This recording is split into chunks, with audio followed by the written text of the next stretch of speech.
Welcome to the Social Chase podcast show. I'm your host, Chase Taylor. My co-host today is my mom, Helen Taylor. And Social Chaser Paul is on the studio boards. We are a small but mighty team today. Our guests today are Casey Brophy, who is a program manager, and Jessica Gamache, who is the BCBA for Transcend ABA. Welcome, Casey and Jessica. Thank you. Casey is dedicated to supporting families as a whole. She has been providing services for adults and children with disabilities for over 15 years and loves all aspects of supporting families. Casey has a neurodivergent child of her own, which only deepens her passion for helping families navigate getting help for their children. Jessica has been a BCBA for 5 years and a special education teacher for 10 years. She is passionate about providing interventions that help the whole family. Great job. Thank you. So thank you, Jessica and Casey, for coming here. Yeah, Thank you for having us. Thank you. So we were talking, so both of you were at the Autism Forum last year. Thank you. And we shared about ABA there. And you're returning again on April 26th. Yes. Which is wonderful. And, you know, there's always controversy about ABA. Chase had ABA. It was very effective for him. So why is ABA so beneficial for children? Well, it definitely works on teaching skills that we might be struggling with, and it helps integrate the whole family and working on learning different ways to have these skills occur in different environments. I'm sure you saw it when it happened in your own home and different programs that you worked with, that it helped you maybe go to the grocery store, or maybe it helped you like learn a new social skill. But it's a great way and a really effective way to learn a variety of different skills. And it's the only scientifically proven method to work on some of the more challenging aspects of being on the spectrum. So can you share some of the skills for some of the families? Because that can mean so many things. So it's just like an example. Chase's skills was, sometimes it was behavior in his earlier years, and he's still quiet, but just some of his behavior's fallen out because he couldn't communicate it. Mm-hmm. So what type of skills would you... Well, like you said, like communication is such a big piece of what we work on. It could be how to order at a restaurant or how to go into Subway and navigate all of those choices and what to expect and how to move down the line. But it's really catered to what you need as an individual. Maybe I might not go to Subway, but maybe one of my clients or my friends do, and we need to make sure that they have the ability to do that if that's something that they want to do in their life. So it's really catered to what you want to do, and not so much what maybe the BCBA thinks is the most important thing right at that second. But that also brings in family buy-in, because if you don't buy in as a parent or as the client, then it's not going to happen. It can't just happen when the behavior tech is in the room or when the BCBA is with you. It has to happen everywhere. It's a team effort. Yeah, absolutely. And I think it's important for parents to understand that it's not just what the BCBA is saying to you. You have to get the BCBA feedback so they know how to help your child. So I think some parents don't realize that you're a team and collaborating to help the child. And I think that's like where that bad rep of ABA comes from, is like, I mean, I think the biggest thing I've always heard is it's compared to dog training, and that's not what we do at all. No. There's no punishment in ABA, and that seems to be what people think happens when we do ABA in homes, and that's not it at all. It's really encouraging positive choices, positive behaviors. A lot of our families, they encourage, like, they don't want us to discourage the things that make them autistic. Mm-hmm, right. We work with families to, like certain stims, we don't even touch them. We don't go near them. Like, those are part of who that child is. Mm-hmm. And really, we just focus on improving the skills that they have, teaching them skills that they don't have, that they need to lead a very independent and successful life. And that's the goal with ABA. Right. And like I said, for Chase, it was a positive for us, because I had to give my feedback. Certain things I said, well, I want to see what you're doing and see what's working. So I definitely agree with that. I feel like it's more opening up doors than closing doors. Yes. Yeah. Yep. I think so. I am on social media quite a bit, and I had a little conversation back and forth with individuals going against ABA. And for what I took, they had a bad experience. Yeah. And their bad experience has judged ABA. And I tell them, you can't take your one unfortunate, terrible experience and loop it into all of ABA. And some of them are autistic, so they're like, well, this is all ABA. Yeah. And so that's one of the things is really, that's why it's so important to have these conversations. Oh, yeah. And Because it's ABA very is- beneficial. Yeah, ABA is like any other provider. It's any doctor or any, you know, there's good and then you get the couple of bad ones in the bunch. And that doesn't show exactly what we do for 90% of providers that are doing this for children. Or sometimes the BCBA or the BT you're working with doesn't work for you. They might work for other people, but you have to be able to feel comfortable speaking up and saying, hey, this program isn't working for me. The way you're doing this, it doesn't work for me. We need to change it. Or feel comfortable seeking out a new provider. Right. Not every book is for every person. Not every doctor is for every person. But that doesn't mean it's not a good service or not a good book. It's just not a good match. It's not a good match. Yeah, exactly. Right. Okay, so what do good ABA services look like? I think we kind of touched on that. Yeah. I think really good ABA services is a team that's collaborating and working together through all parts of it. Like I can say as a company, there should be encouragement and support for the family and the child to be as fully involved in their services as they can be. And also recognizing that families are families. A lot of these families work full time, they have multiple children. And having a child on the spectrum is not always easy. You have to adjust your life to that. And so an agency that understands that and respects that about families and isn't, just where we're having conversations about what does that look like for them? How do we fit these services into your life in a meaningful way? Not just we're going to get as many hours as we can. It doesn't matter if it's inconvenient or really you're not getting anything out of these services. Like you can have services from 4 to 8, but if that last hour, nobody's doing anything but being miserable because they've had services now in their 4th hour. Right. Those aren't good services. Right. That's just having services to have services. Right. You don't want to damage the relationship that you have with the person. I mean, you're ultimately working with people, and that is the most important part, is to see them as a human being first. Correct. That's correct. So I'm going to ask you a challenging question. This is maybe controversial as well. From my experience, is that some parents will allow their child to have bad behaviors, and some of them are bad behaviors, and just say, well, it's autism, that everybody has to accept it. And Chase had certain behaviors that to us as parents was not acceptable. So we worked on it, and he's a very polite young man. And so, but some parents, I remember we were in a store and the little girl walked by and she's hit Chase. And I said, excuse me. She's like, oh, she's autism. I said, well, so does he. And I wouldn't allow it. So I think that's a fine line, because some parents are sensitive. This is the way my kid is. But we teach our children good, morals, what to do, what not to do. But some parents on the spectrum just say, oh, just chuck it up that everything's autism and it should be allowed. So do you come across any of those challenges? I think so.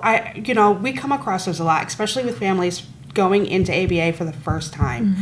And what I encourage with them and everyone that works with that family is to have a little grace in the situation, because a lot of the times that I find that these families have been in survival mode. Yes.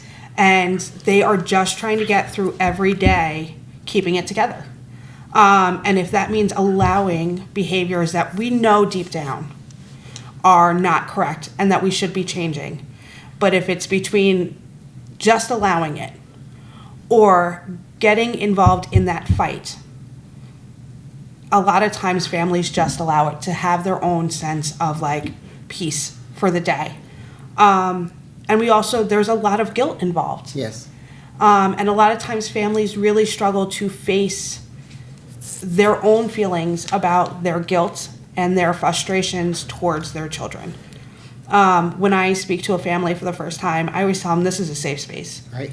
I've been practicing ABA therapy, and telling parents how to do it and the right ways to do it and things like that for years. And I have a son that struggles, and I will sit here and, against my better judgment, hand him a phone, even though I know it is setting him back and it will cause me behaviors tomorrow from it, because I just need 5 minutes of peace.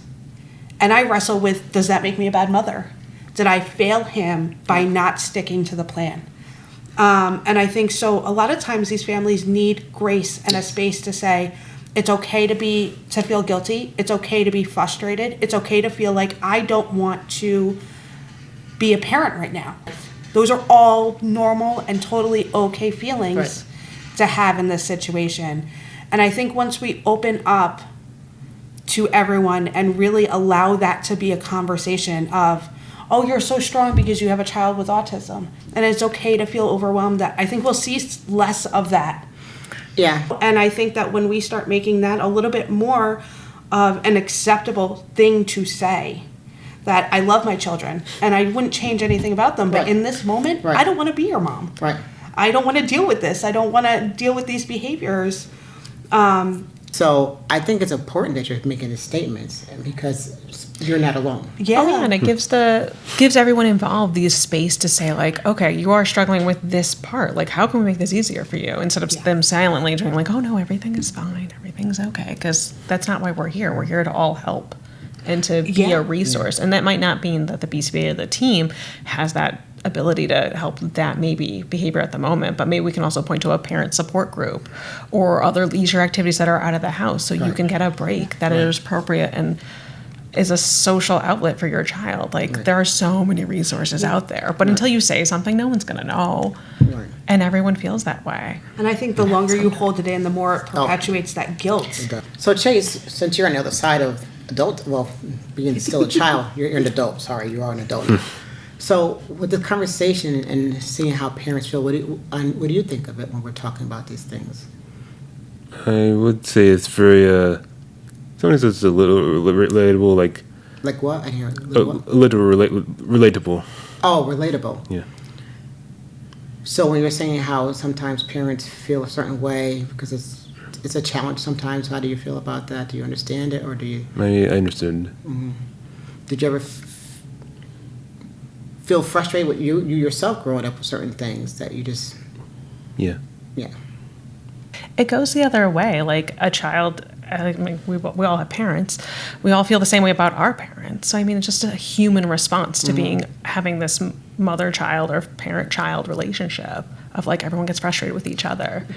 And having a disability adds another layer to it, but it's also, part of the team's a positive team to bring that back and be like, hey, well, your struggle is a normal struggle. I have that, you have that, like, everyone just pointing it out and being able to talk about it is, I think, one of the really, like, beautiful things about ABA is that we're all working together. Yeah, I think one of the challenges with ABA, in our example, is Chase was so accustomed for people always doing for him. So now we have the habit of people always doing things for him. So now we're on the other side trying to say, okay, you have to think of others. So I think we ABA can start working on, you have to think of others early, because he's so used to being so spoiled. It's like, okay, Chase, you have to think, if I fall out the car, you should get up the car and say, are you okay? You know what I mean? Not just sit there. So those are some of the other things with ABA, is that they're so accustomed to that, and as they get older, it's going to be less of that. But then where's that transition of getting them to be independently? I think that it happens very slowly. I will tell you that one of the best things that come out of, like, my son and I's relationship, just in general, is that ABA gave him a way to communicate his feelings, and taught him different ways, like, what he was feeling. Right. And because he didn't have the words for them. And so, like, now we can sit down and have a conversation where it's like, if one of us is frustrated, we can talk about that. And I can tell him, like, I'm not frustrated with you, even though it looks like I'm frustrated with you. I'm not frustrated with you. I'm frustrated because I'm not just your mom. I also have a job. and I also have other responsibilities, and sometimes that's overwhelming to me. And so it looks like I'm frustrated with you. Right. And he can tell me, I don't want to frustrate you. I don't want to make your day harder.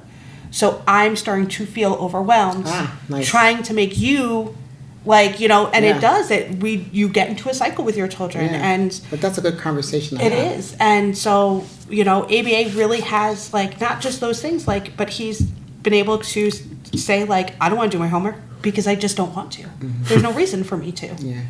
And I'm like, okay, so let's talk about that. Like, what do you need from me to better encourage you to do your homework? Like, what's going to be something that works for you to want to do it? Because right now your Oculus is not, it doesn't drive you to accomplish things. So it really has taught us different things about him and given him language to use, and shown, you know, me as a parent, like, reinforcers change, and to be able to find new reinforcers, like, it's really changed.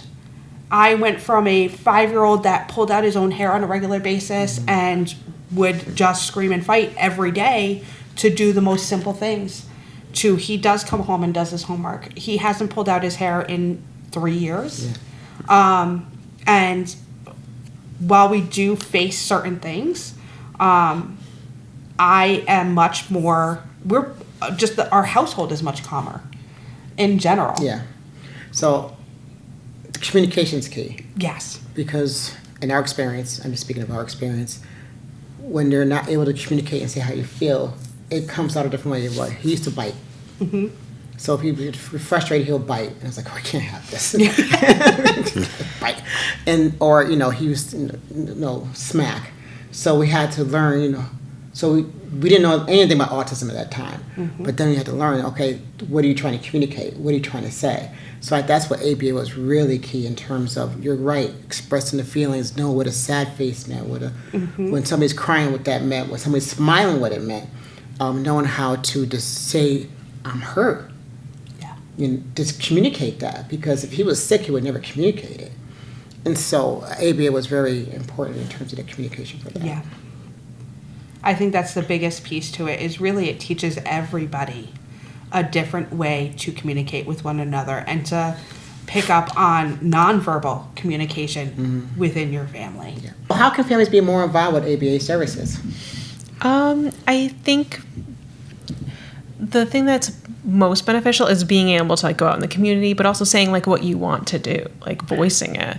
It's almost, you know, if you say it, we can start working on it. But if you keep it, like, secret inside yourself, like, we won't know. So say, pick something that's important to you. I had one family at the beginning of my career say, like, eating dinner as a family is the most important thing to us, but our child will not eat anything except for, like, these 3 things. So it's like, perfect. I got something I can work on, and it brings in family buy-in, and then we can start working on maybe the things you don't want to tell your team right when you meet them, but things like you will tell them once you start to trust them. So finding something that you want to work on as a family, it might be something small and consequential, like eating dinner together, or your child making their own bed, something appropriate, that we can start working on. And I think that is really beneficial. And allowing your team to communicate with your school team, with other providers that you may have, that's great, because then we can all have the same language, and that way you'll see it. These changes that you're working on at school also carry over to home, and then you'll get, like, more bang for your buck, really. Right. Which is important. And I think it's important to remember that, like, yes, Jess has gone to school for this. I've been dealing with this, like, administratively for many years, but we are not your family. So what you think should happen is just as important as whatever Jess comes up with as a behavior plan, whoever I hire as staff. You know better than anybody who is going to work well with your family what behavior plans are, you know, like, if you see that it's not working, to say, like, I'm not comfortable with this. Or if it's something you can't do when we're not there. If you can't carry this out when we're not there, then it's not going to work. You know, like, just remember that we don't know better than you just because we work for a company. Right. We never want you to feel that way. And you are allowed to speak up and say, like, I don't think this is working, and I don't think it will work for us. Can we try something else? So do you only work with parents directly, or do you work with the school systems at all? Both. Okay, good. Definitely. Of course, like the family has to agree to let us talk to the school Right. system. But I mean, coming at it from both angles as a teacher and as a BCBA in a home program, like it's so beneficial because you might be doing something in a school program that I'm like, oh, I didn't even think of to approach it that way. That's because sometimes it's challenging for the parent to get ABA therapy in the school. Mm-hmm. That's a whole other conversation because again, right in your IEP, but we could talk about it at a different time. But it's important that a parent knows that you could request ABA therapy for your child, and sometimes you can even request a specific person for ABA therapy for your child if the school can't provide the appropriate ABA therapy for your child. Is that correct? Mm-hmm. Okay. So just keep that in mind, parents. I mean, we're all part of the same team. I don't think anyone's going to work saying like, you know, what I want to do today is hamper everyone's progress. Like we're all here just to. You'll be surprised. I hope But you that's can't not say it. I can say as a parent, you know, because I get phone calls. Some, and I'm going to be honest, some schools do hamper. true. That's so But sad. we're working on it. I can probably say that most people in Jess's position are not the ones hampering it, but as school districts, No, there is yeah. very much a School struggle districts, yes. to provide services. I've been told, the one thing that made me so passionate about this is I had a son, he has severe ADHD. Diagnosed, we had paperwork, and the school did testing and pretty much agreed to the testing because he was doing so poorly in school. And he was put on medications to help him do better in school. So by the time they did the testing and we sat down in the meeting, they told me, well, you're too good of a parent, essentially. Like, you went out and got all this outside help. We can't help you anymore, even with a diagnosis. And I just looked at him, I said, are you really? Right. So we're not trying to ensure that he stays on the right path. We're not trying to make sure that he continues like Right. different supports and things like that, And so he doesn't progress. have to stay medicated Right. indefinitely. That's Right. not the goal here. Right. And so as a parent, I watched it happen to my child, Yeah. kind of get lost in the system of, I think the hardest place to be is when your child is just good enough to not need assistance. And he can just kind of get through the cracks of the system. And that's where as a parent, you have to be like, you know, You have I think that's where it's important for your in-home ABA team to have that collaboration with the school, because we can sit in on your meetings, your IEP and 504, and we can sit there and say like, listen, this is what we're seeing at home. Yeah. And it is important that it carries over in school. It is important that this stuff happens. And sometimes schools do listen a little bit more to a BCBA than a parent. Sure. Because if they can get out of it, in my experience, they will try and get out of it. Yeah. It shouldn't be that way though, because It we're all shouldn't. equal members at the It table. should That's not why we all be that introduce way ourselves at a all, PPT. But it's a sad story, and you know, I'm in a lot of parent groups, and it's a very sad story. It shouldn't be. And there's a lot of politics behind it and things like There that. is. And it's, There is. you know, I don't necessarily even know that it's always the school's fault as much as it's a structure that we've built The red tapes. to deal with children that need extra assistance in school. How do you know what kind of company is the best for your family? Say the company that makes you the most comfortable. I would say, you know, like, I'm not everybody's cup of tea. And so really, like, as the person that mostly I deal with all the intake, and I have families that kind of talk, I encourage a lot of support, a lot of transparency, a lot of parent involvement. And again, that doesn't always work for everybody. No. And some families really love it. And so really, you have to, you know, we're unfortunately, especially in Connecticut, we're in a point where waiting lists are so long that a lot of families are stuck taking whatever services they can get. I know. And it really is sad that some families are with people that they don't want to be with or they don't agree with. But I would say that, you know, take into consideration what matters the most to you. Is it your schedule? Is it your involvement? And those should be the ABA companies that you kind of gear yourselves to. There are some ABA companies that also provide clinic and in-home. And if you really need that extra support, that is definitely what you should be looking into. And always, like, as many waiting lists as you can get on, you know, they will eventually, somebody will come up. But getting involved with as many, especially like you guys and different organizations and stuff like that will help you find some of the ones that don't have the longer wait lists. The smaller companies that are, still accepting clients rather quickly as opposed to these larger ABA companies out there. But really just kind of decide what's important to you, whether it's your involvement in the case or your schedule with the case, and kind of decide from there. Well, I highly recommend parents to be involved with the case. I think sometimes, in my experience with parents, they're like, well, this is what the school said. I'm like, yeah, the school's not always right, though. So we have to do our own due diligence. And sometimes some of us don't have the capacity to do that, but there's enough people out there for you to reach out to ask a question, how did you do it? That's how I was able to I became advocating. And how about Chase? I saw other individuals being successful on the spectrum. I'm like, so I called the mother up, how'd you do it? I called them up. I said, how'd you do it? And they shared.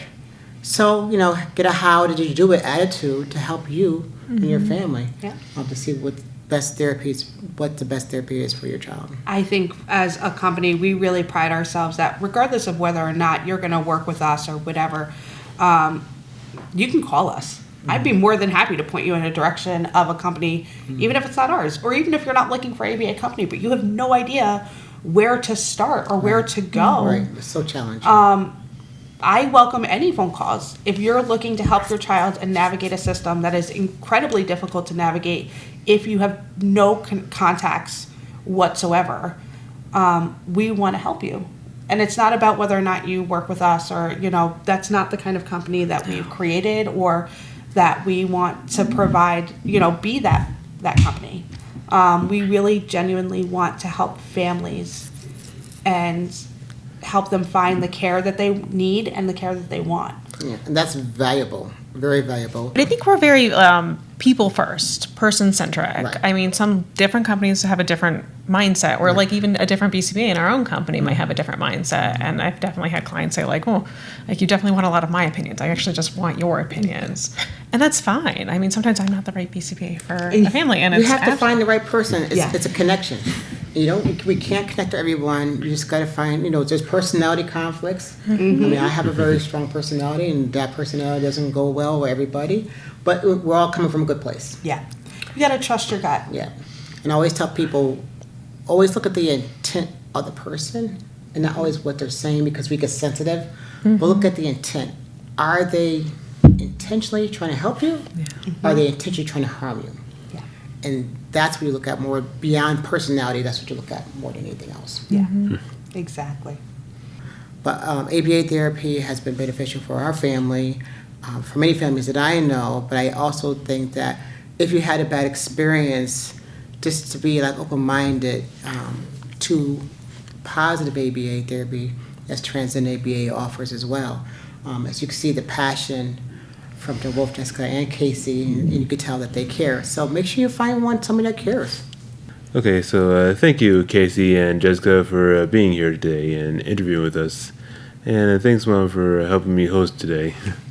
Yeah. Thank you for having us. You're welcome. Thank you. Yeah.